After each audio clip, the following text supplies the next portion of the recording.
सभी को नमस्कार। हम आईआर स्पेक्ट्रोस्कोपी पढ़ रहे थे। आईआर स्पेक्ट्रोस्कोपी को पढ़ते हुए हमने आईआर स्पेक्ट्रोस्कोपी लगभग कंप्लीट कर ली है।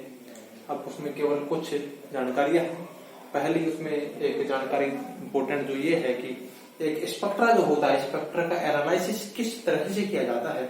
एक तो ये जानकारी आप लोगों को देना बाकी है कि हमारे पास कोई स्पेक्ट्रा हो तो उससे हम कंपाउंड की आइडेंटिफिकेशन कैसे करेंगे, उसके स्ट्रक्चर की जानकारी कैसे करेंगे, उसके बारे में थोड़ी बेसिक जानकारी देनी है। क्योंकि ये बात हमने पहले ही बता दी थी कि किसी भी एक स्पेक्ट्रोस्कोपी के द्वारा किसी भी मॉलिक्यूल की स्ट्रक्चर को आइडेंटिफाई नहीं किया जा सकता है। केवल आईआर स्पेक्ट्रोस्कोपी के बेस पे हम किसी भी मॉलिक्यूल की स्ट्रक्चर को फाइंड आउट या इलुसिडेट नहीं कर सकते हैं। तो उसके लिए कई सारी स्पेक्ट्रोस्कोपियों का डाटा हमारे पास होना चाहिए। वो डाटा हमारे पास होगा तब ही हम किसी फाइनल रिजल्ट पर पहुंच सकते हैं, अर्थात किसी भी मॉलिक्यूल के स्ट्रक्चर को आइडेंटिफाई कर सकते हैं। लेकिन फिर भी किसी भी मॉलिक्यूल की स्ट्रक्चर को आइडेंटिफाई करने में आईआर स्पेक्ट्रोस्कोपी का क्या यूज है, उसके बारे में हम एक बात करें। देखिए, तो आईआर स्पेक्ट्रोस्कोपी जो हमने पढ़ा था, हमने ये कहा था कि कोई भी मॉलिक्यूल होता है, जैसे हम एक सिंपल से मॉलिक्यूल की बात करें CH3CH2OH, ये एथेनॉल है। एथेनॉल की हमने बात की तो एक मॉलिक्यूल है। तो हमने कहा था कि आईआर स्पेक्ट्रा जो होता है वो इनके बॉन्ड्स में वाइब्रेशन की वजह से आता है। बॉन्ड्स में वाइब्रेशन होगा तो बॉन्ड एंगल भी चेंज हो सकता है। बॉन्ड एंगल चेंज होने की वजह से जो पीक्स आती है वो बेंडिंग पीक्स होती हैं, क्योंकि बॉन्ड एंगल चेंज होने में वाइब्रेशन में जो है कम एनर्जी की जरूरत होती है। इसलिए बेंडिंग पीक्स हमेशा स्ट्रेचिंग पीक्स से कम एनर्जी की होती है। दूसरी बात यह है कि ये जो बॉन्ड्स है, जैसे ये कार्बन है, इस पर 3 हाइड्रोजन जो जुड़े हुए हैं, 3 हाइड्रोजन जुड़े हुए हैं, तो इसकी स्ट्रेचिंग पीक तब आएगी जब ये हाइड्रोजन और ये कार्बन के बीच में ये बॉन्ड खींचे, यानी कि इससे दूर जाए और पास आए। तो किसी भी बॉन्ड को खींचने में ज्यादा सामर्थ्य की जरूरत होती है, बल्कि बजाय उसके कि उसका बॉन्ड एंगल चेंज हो। तो इसलिए स्ट्रेचिंग फ्रीक्वेंसी यानी बॉन्ड को खींचने वाली जो फ्रीक्वेंसी है वो हमेशा ही बॉन्ड एंगल चेंज वाले बेंडिंग फ्रीक्वेंसी से ज्यादा रहती है। ये बात हम बता चुके हैं।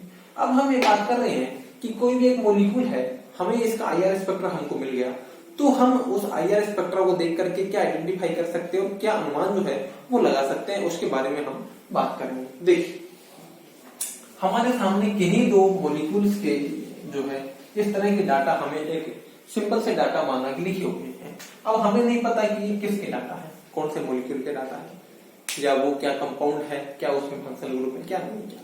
चलिए अब हम बात करते हैं कि 3600 सेंटीमीटर इनवर्स अगर पीक आती है 3600 सेंटीमीटर इनवर्स में, तो हम लोगों का दिमाग सीधा चला जाता है कि 3600 सेंटीमीटर इनवर्स यानी 3200 से 3600 पे जाकर के जो है वो पीक OH की वजह से आती है। कौन से ग्रुप की वजह से आती है? OH ग्रुप की वजह से आती है। तो इसकी स्ट्रेचिंग, OH की स्ट्रेचिंग फ्रीक्वेंसी जो होती है वो 3200 से 3600 सेंटीमीटर इनवर्स के आसपास होती है। तो इसका मतलब ये जो डाटा जिसका भी दिया हुआ है उसमें OH ग्रुप हो सकता है। हम स्पेक्ट्रा में, अभी हमारे पास स्पेक्ट्रा नहीं है, हमने केवल डाटा लिखे हैं। स्पेक्ट्रा में क्या पीक्स होंगे बहुत सारी, तो उसमें स्पेक्ट्रा में हम देखेंगे कि हाँ 3600 करके, जैसे ये है स्पेक्ट्रा जो होगा वो इस तरह से होगा, जी इस तरह से होगा स्पेक्ट्रा। तो उसमें हम ये देखेंगे कि ये जो पीक है, माना कि ये इसके नीचे लिखा हुआ है यहाँ पर कि 3600 सेंटीमीटर, ये लिखा हुआ है 3600 सेंटीमीटर। यहाँ जो लिखा हुआ है 3000, यहाँ 3000 लिखा हुआ है। यहाँ माना कि लिखा हुआ है जो 1250 लिखा हुआ है। तो हम उस स्पेक्ट्रा को देखेंगे उस पेपर, तो उसमें देखेंगे कि 3600 पे हाँ ये पीक है, ये कि 3600 में एक पीक आ रही है। 3600 में पीक का मतलब ये है कि ये पीक OH की वजह से हो सकती है। हम श्योर नहीं कर सकते, लेकिन हाँ अंदाजा लगा सकते हैं कि ये पीक OH की वजह से हो सकती है, यानी कुछ जो कंपाउंड है उसमें OH ग्रुप है। चलिए फिर बात करें। फिर हमने देखा कि एक पीक 3000 पे आ रही है। 3000 पे जो पीक आती है वो फिर हम देखेंगे डाटा को, वो हमें याद होने चाहिए डाटा। तो 3000 पे जो पीक आती है वो CH बॉन्ड की वजह से आती है। CH बॉन्ड की स्ट्रेचिंग फ्रीक्वेंसी 3000 के आसपास आती है। 3000, 3100, 3300, वो कार्बन टू कार्बन वेरी कर जाता है कि कार्बन sp3 है तो वो 2900 से 3000 आती है, ये कार्बन अगर sp2 है तो 3100 पे आती है, और ये कार्बन sp है, sp कार्बन है तो वो 3300 पे आती है। तो 3000 पे आ रही, इसका मतलब ये sp3 कार्बन है और कार्बन हाइड्रोजन की पीक जो है वो ये हो सकती है।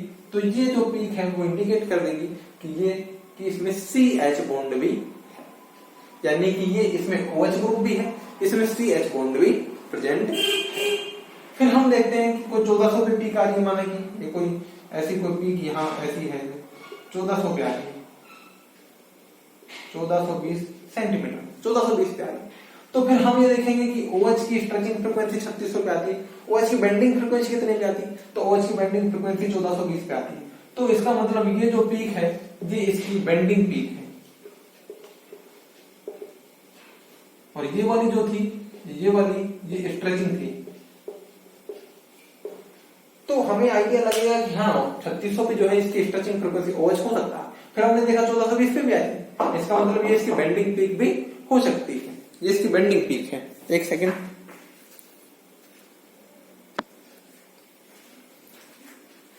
तो 1420 पे आ रही है तो इसका मतलब ये OH की बेंडिंग पीक है। इसका मतलब ये तो क्लियर हो जाता है कि यहाँ पर OH ग्रुप तो है।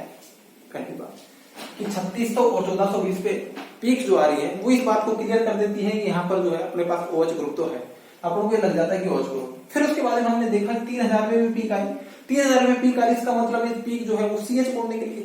तो हमें ये भी पता लग गया कि उस मॉलिक्यूल में CH बॉन्ड भी है और उस मॉलिक्यूल में क्या है OH ग्रुप भी है। फिर हमने और एनालिसिस किया, और एनालिसिस करके देखा कि सब एक 1250 पे भी आ रही पीक, 1250 पे जो पीक आती है वो C सिंगल बॉन्ड O की स्ट्रेचिंग फ्रीक्वेंसी आती है। C single bond O, double bond O की बात नहीं कर रहे हैं, कार्बोनिल ग्रुप की बात नहीं कर रहे, हम बात कर रहे हैं CO, कार्बन ऑक्सीजन सिंगल, जो अल्कोहल में भी हो सकता है। वही अल्कोहल जो OH ग्रुप जुड़ेगा जब कार्बन से जुड़ेगा तो वहां पर C सिंगल बॉन्ड O ही होगा, और वो ईथर में भी हो सकता है, जब दो कार्बन ऑक्सीजन से जुड़ेंगे तो ईथर में भी हो सकता है। तो ये CO की जो फ्रीक्वेंसी है 1250, इसका मतलब ये क्लियर है कि यहाँ पर CO यानी OH ग्रुप जो है वो कार्बन से जुड़ा हुआ है। तो हमें ये मिल गया कि इसमें कार्बन हाइड्रोजन बॉन्ड भी है, इसमें कार्बन ऑक्सीजन बॉन्ड भी है और इसमें OH ग्रुप भी है, अर्थात ये अल्कोहल है। हम इतना अंदाजा इस IR स्पेक्ट्रोस्कोपी से लगा सकते हैं, लेकिन हम ये नहीं बता सकते हैं यहाँ पर कि ये मॉलिक्यूल जो है वो क्या है, यानी वो कितने कार्बन का है, कितने हाइड्रोजन उसमें है, इस बात को अपन आइडेंटिफाई नहीं कर सकते। उसके लिए हमें NMR डाटा की जरूरत पड़ती है। तो किसी भी एक स्पेक्ट्रोस्कोपी से हम मॉलिक्यूल के स्ट्रक्चर को आइडेंटिफाई नहीं कर सकते। ये आइडिया हमको इससे लग जाएंगे, फिर हम NMR डाटा देखेंगे, NMR डाटा से हमें पता लग जाएगा कितने कार्बन है, वो C13 NMR से पता लग जाएगा। H1 NMR जब देखेंगे तो हमें पता लग जाएगा कौन से कार्बन पर कितने हाइड्रोजन है, पड़ोस वाले कार्बन पे कितने हाइड्रोजन है, तो वो सब डाटा अपन को NMR से मिल जाता है। तो इस तरह से कई सारी स्पेक्ट्रोस्कोपियों का अध्ययन करके किसी भी एक मॉलिक्यूल की स्ट्रक्चर को अपन आइडेंटिफाई कर सकते हैं। अभी हमारे पास एक दूसरा डाटा है, हम उसकी बात कर रहे हैं। देखिए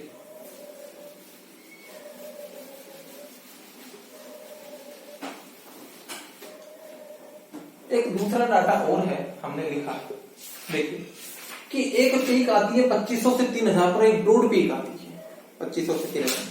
ये एक इतनी स्पेसिफाई पीक है कि इसको देखते ही पता लग जाता है कि ये पीक केवल और केवल COOH कार्बोक्सिलिक एसिड में COOH, जिसमें से ये OH की ये स्ट्रेचिंग फ्रीक्वेंसी की पीक है, ये इतनी स्पेसिफिक है कि इसमें हमें सोचना नहीं पड़ता। 2500 से 3000 पर एक ब्रॉड पीक आती है, वो इस OH की पीक है। OH की अल्कोहल में पीक जो आती है वो 3600 पे आती है, लेकिन कार्बोक्सिलिक एसिड में ये 2500 से 3000 पे आती है। तो ये हमें देखते ही क्लियर हो जाता है कि इसमें कार्बोक्सिलिक ग्रुप हो सकता है। ठीक है, फिर हम बात करते हैं, फिर आगे उसका स्पेक्ट्रा देखते हैं। देखिए फिर 1260 पे पीक आई, 1260 पे जो पीक आती है वो क्लियर कर रही है, जैसा कि अल्कोहल में कर देती है कि CO सिंगल बॉन्ड की वजह से उसमें 1250 पे आती है, 1260 पे मॉलिक्यूल टू मॉलिक्यूल थोड़ी बहुत ये वेरी हो जाती है। तो 1260 पे जो पीक आ रही है वो क्लियर कर देती है कि यहाँ पर CO बॉन्ड है। ठीक है, चलिए फिर एक 1760 पे आ रही, 1760 की पीक आप लोग देखेंगे तो it goes to carbonyl group. ये कार्बोनिल ग्रुप के लिए कार्बोनिल ग्रुप की जो पीक्स आती है वो 1700 से लेकर के और लगभग 1780 तक जो है वो आती है। 1780 पे कार्बोनिल ग्रुप्स की एल्डिहाइड कीटोन कार्बोक्सिलिक एसिड है, एस्टर है, उन सबकी पीक्स आती है। तो हम देखते हैं कि कार्बोक्सिलिक एसिड जो है उसकी 1760 पे आती है। अभी आपको लगेगा कि सर जहां पीक लिखी हुई थी वहां पर ये 1760 नहीं थी, ये कुछ कम थी, हमें क्या पता लगेगा कि कार्बोक्सिलिक एसिड की या एस्टर की भी हो सकती है? बिल्कुल हो सकती है, ऐसा भी हो सकता है कि एस्टर की, लेकिन ये केवल एक पीक से ही नहीं, इसके साथ ये भी तो आ रही है जी, जो 2500 से 3000 वाली है ये एस्टर में नहीं होगी। इससे ये पता लग गया कार्बोक्सिलिक एसिड है, तो फिर 1760 पे आने वाली पीक ये C डबल बॉन्ड O जो कार्बोक्सिलिक एसिड में प्रेजेंट है ये उसी की ही पीक है। चलिए, तो ये क्लियर हो गया। फिर ये 1440 पे एक पीक आ रही है। 1440 पे जो पीक आती है वो OH की बेंडिंग पीक है। OH की कौन सी पीक है? बेंडिंग पीक है। हमने पहले बताया देख, स्ट्रेचिंग फ्रीक्वेंसी से बेंडिंग फ्रीक्वेंसी कम होती है क्योंकि उसके लिए कम एनर्जी की जरूरत होती है।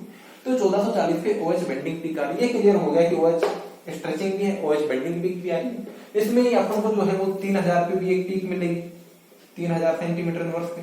वो कार्बन हाइड्रोजन बॉन्ड की वजह से मिलेगी, अगर उसमें कार्बन हाइड्रोजन बॉन्ड है तो हमको एक मोटा मोटा सा आइडिया तो लग सकता है कि ये कार्बोक्सिलिक एसिड है, इसमें कार्बन हाइड्रोजन बॉन्ड भी है, ये कार्बोक्सिलिक एसिड, लेकिन ये पता नहीं लगेगा कि इसमें कितने कार्बन है। ये पता चलेगा C13 NMR, ये पता नहीं चलेगा कौन से कार्बन पर कितने हाइड्रोजन है, ये पता लगेगा C13 NMR स्पेक्ट्रोस्कोपी।